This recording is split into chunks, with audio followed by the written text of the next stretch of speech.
the chemical formula for crack cocaine is like I don't know, whatever. And they're like, sir, can you CHO4 whatever the code? And I was like, what?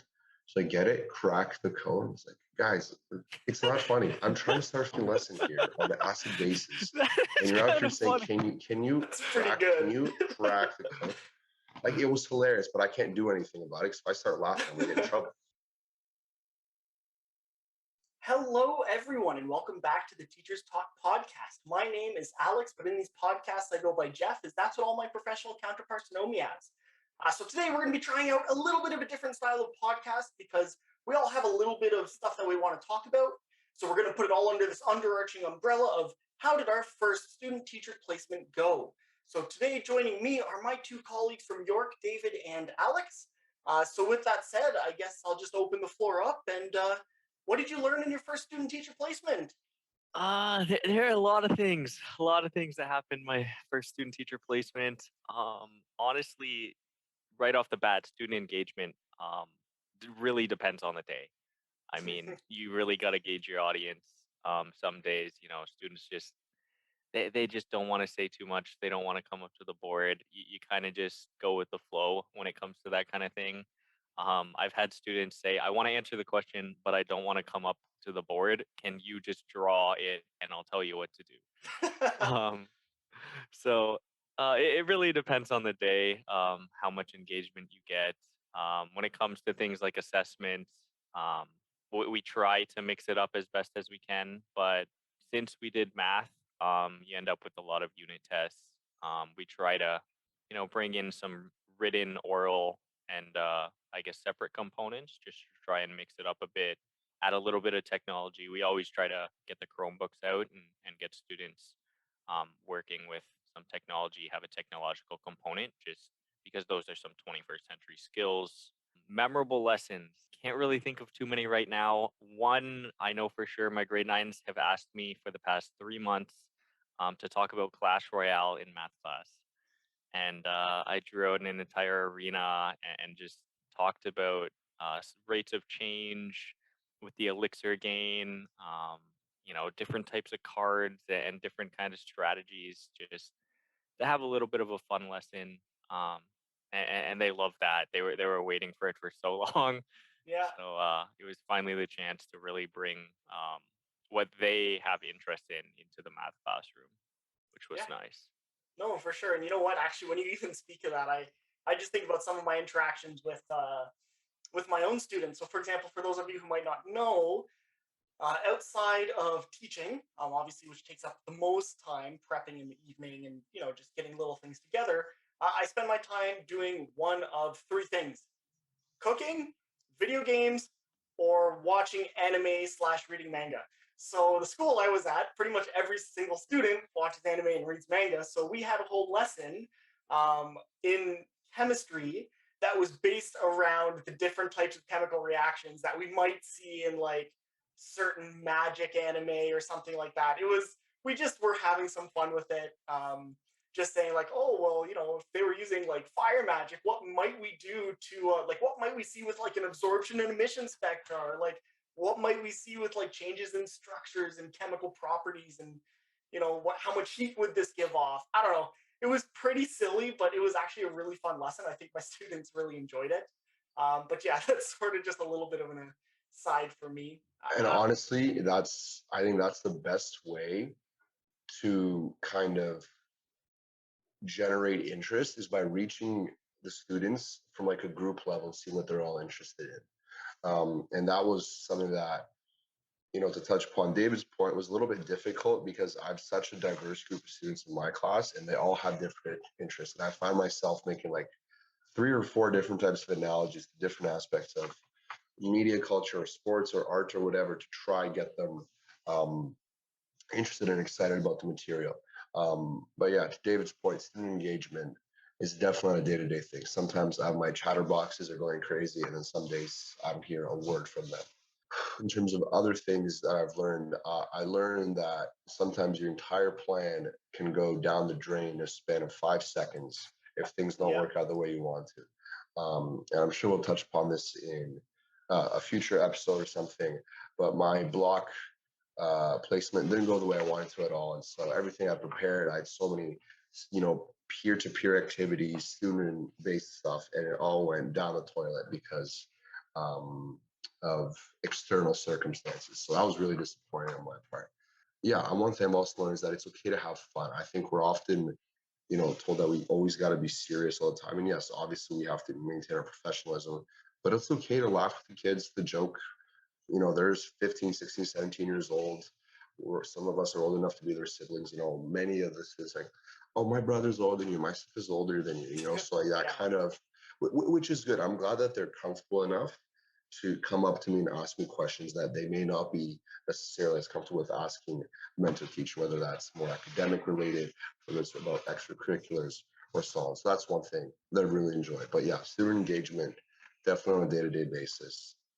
I don't know. I feel like the new generation of teachers, we're gonna have to be the ones to be real catalysts for how we, or the real catalyst for change in terms of how we evaluate students. Because in the science department, I'm the youngest person by I think like 20 years. So for context, I'm 23. I'm the youngest in this big three of us that we've established, and most of the science department are in their 40s, 50s, some are even in their 60s. And so they've been doing things that I think this entire department's been together for like 16 years. So they all know each other like the back of their hand, bounce ideas. So like it's honestly awesome to see them how they all just like click. It's ridiculous. But I think our generation's gonna have to be like, okay, like for standardized testing, for example, that's one thing I see way too much in languages and history and geography and math and science, all kinds of stuff. And yes, it works based on whatever the topic is, but there's got to be different ways of evaluating these kids, of evaluating our students, because some of them, like I'll have conversations with them verbally about a certain concept, and they are so eloquent. It flows really, it just flows off their tongue. But then you ask them to write it down in a kind of pressure heavy situation, and they'll crumble.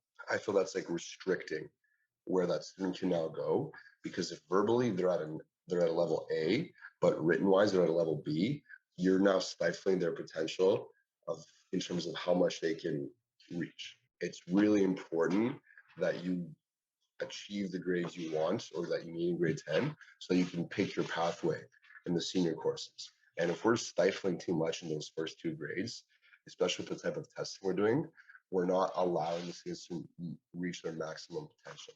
And so that's one thing that I've seen that I think definitely, you know, I've done some standardized testing, I've done things a little bit differently, or at least I've tried to, but all in all, that's something that, in my opinion, at least, definitely has to change in the next few generations or in the next few years of teaching. Yeah, for sure. David, I saw your hand. If you wanna jump in Yeah, it there, was a bit of a long-winded one, boys, but I just Yeah, want to get that it's off my fine. chest a little bit. no worries. A little bit more off tangent. Back to some memorable lessons. So my students always ask me like, "Mm, sir, how are we ever going to use this in our life? Where are we going to see these math identities? Where are we going to see, We should put that on a slope of a t-shirt, man. line? I should be on a And, t-shirt. When yeah, am I ever going to use this in real life? And we can put it on the channel, on the tube. yeah, and they always ask me things like when I go home, I bet you're not looking, or thinking about slope of a line whenever you're doing anything. So I stopped the lesson for probably 10 to 15 minutes, and we just talked about jobs. We literally just sat there and talked about jobs and where you could possibly see this lesson in your future. And it was a lot of fun. Honestly, my students still at the end of it told me that they're still never going to use this in their life. Um, so I ended up going home that night and creating a PowerPoint with more in-depth info on how they're going to use it. And my students were actually so excited about it that instead of doing a Kahoot, they wanted to I was like, or you can have my job talk. And they were like all voting for the job talk. So that was a lot of fun I had, kind of, relating the material to what they might do in their futures. Because a lot of them have a bit of an idea of, they want to become a lawyer or they want to become a doctor or they want to go into construction. Yeah. So I was really trying to, widen the field and show them that math is literally used everywhere. it's not just a very specific thing, and it also teaches like a lot of life skills and problem solving skills that they'll use just on a day-to-day basis. Yeah. And you know what? I'm going to actually jump in there talking about real life applications because I do think that is going to be the majority of our job moving forward, especially for all of us who I'm going to assume all want to pretty much be in the high school system. So, with my work with the grade 12s, I think one of the best parts of my job was being able to talk to them about university applications and help them decide where they want to go, what they want to do, and all of that. And for every one student that knew what school they wanted to go to or what I've had program no they wanted idea. to go into, 5 at had least no idea what's going on. exactly. I was going to say at least 2 or 3 of them had zero clue. They had no idea what they wanted to do. So basically, what I would do is after every single lesson or while I was going through a lesson, I'd basically take an extra 5-10 minutes at the end of the lesson to sit down and chat with them and be like, look, if you liked this, then like consider thinking about these different career pathways or these different programs. And honestly, my students absolutely loved that because it went from chemistry material and looking at things on like a subatomic level, so on this really small level that we can't see with the naked eye, even can't even see with a microscope, and all of a sudden bringing that and making it relevant in their daily lives and what they might want to pursue in the future. And I thought that was super, super fun. I think my mentor teacher was someone who really, the way that he approached the course was always, look, we need to find out where they are going, where they want to be, and we need to help them get there. So even if that means taking a lesson that we've already sort of figured out in our heads and changing it in the middle of the class and being flexible to what our students need. That was, I think, one of the most important lessons that my mentor teacher taught me was, don't just set your lesson up and then go with it.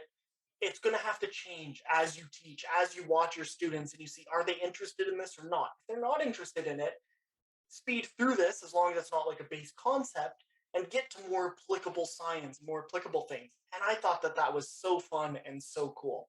Um, but I've been talking for a little bit, so I'm going to pass it off to anyone else who wants to sort of expand on any of the thoughts that I had or David had. So please, the floor is open. I mean, I definitely agree with the notion of having to think on the fly. And that's one thing that, well, that's definitely one skill that's been kind of enhanced or developed over the last, 3 months now. Man, we're getting, it's time flies so quick when you're having fun. And honestly, I enjoy every second of placement. I hate getting up at 6:30. I hate having to nap at 5 to 6 because I'm just exhausted. But I love the course of the day. I love the progression. I love the, seeing the kids happy, seeing them goof around during lunch because their days are stressful. Like it's tough. And also, I've been so focused on myself, which is necessary. Obviously, everyone should be focusing on themselves during these um, times. But see, I take a moment and I'll eat lunch in the classroom sometimes and just chat with the kids, just see what are they doing, how do they, how do their brains allow them to relax for those 40 or 50 minutes of lunchtime. And that's one thing that I think is super important because after all, like as adults, it's been easier for us to navigate a world where we're kind of more in control of what we can do. And as like the world is adult focused, it's adult centered, and it's meant for adults. And I can't even imagine what it's been like for 14 or 15-year-old or a 16-year-old over the last 21 months now. It's gonna be 2 years in March that we're going through this thing, Yeah. and seeing them just be themselves at lunch, chill out, play loud music in the classroom. I let them do, within reason, kind of let them do their thing. And that's been huge because you can see now from a different perspective how they click. Do they really work well with these and maybe not well with these other students? Do they like standing up during something? Like I was running a Kahoot the other day as a review for a quiz, and like 5 of them were just standing up at the back. It's like, sir, I have to get the blood going to my legs.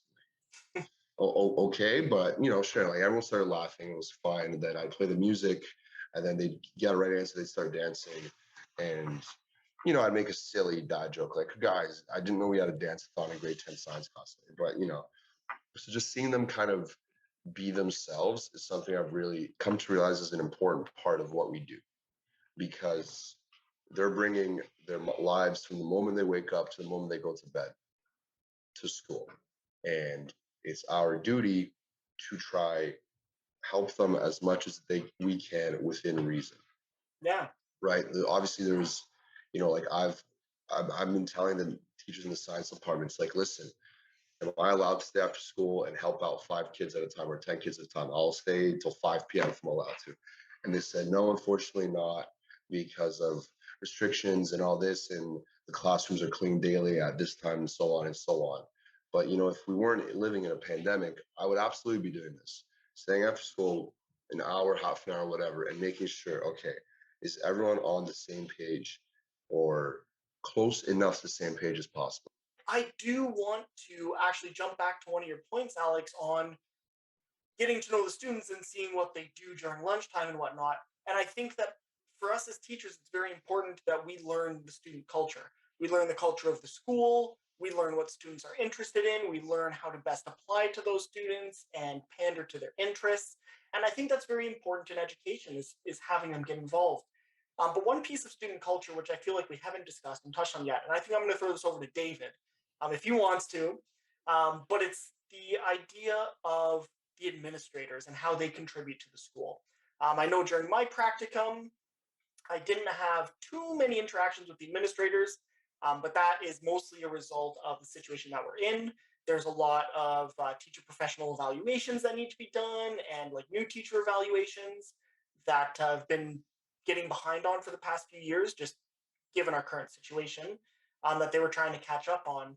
And I think I'm going to end the podcast after this point, just because we've been going for a little bit. But I don't know, David, if you want to chat a little bit about administrators and what you've seen and what you've observed from them. Yeah, I don't mind talking a little bit about our admin. Honestly, I haven't had too many interactions with admin, just because I know right now they're so busy. They have so much on their plate, especially with all the protocols for COVID-19. The few that I have had, sometimes when I was leaving after doing some extracurricular, helping run a intramural flag football league, I've seen the admin, I guess, after they had some meetings. Just had a nice chat. They're always very nice. And I was actually surprised at first, like they knew me, by name and everything. They're always aware, I guess, of everyone that's in their school. They're really, just your normal people, right? I know they have the administrative Title. name to them, Yeah. and it might be a little scary at first, but they asked me, how are you liking it? How are you enjoying your day? How are your classes doing?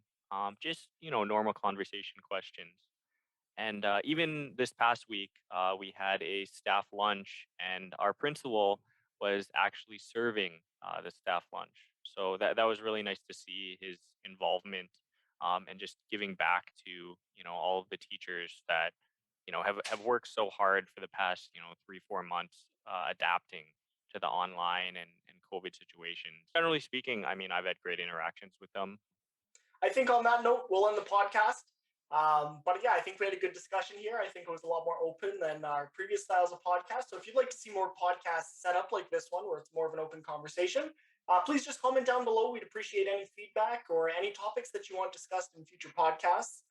Definitely, as we're transitioning into this new year, we're going to have a whole new repertoire of topics we're going to be talking about, especially as we start to get closer to job applications and whatever that looks like for each of us.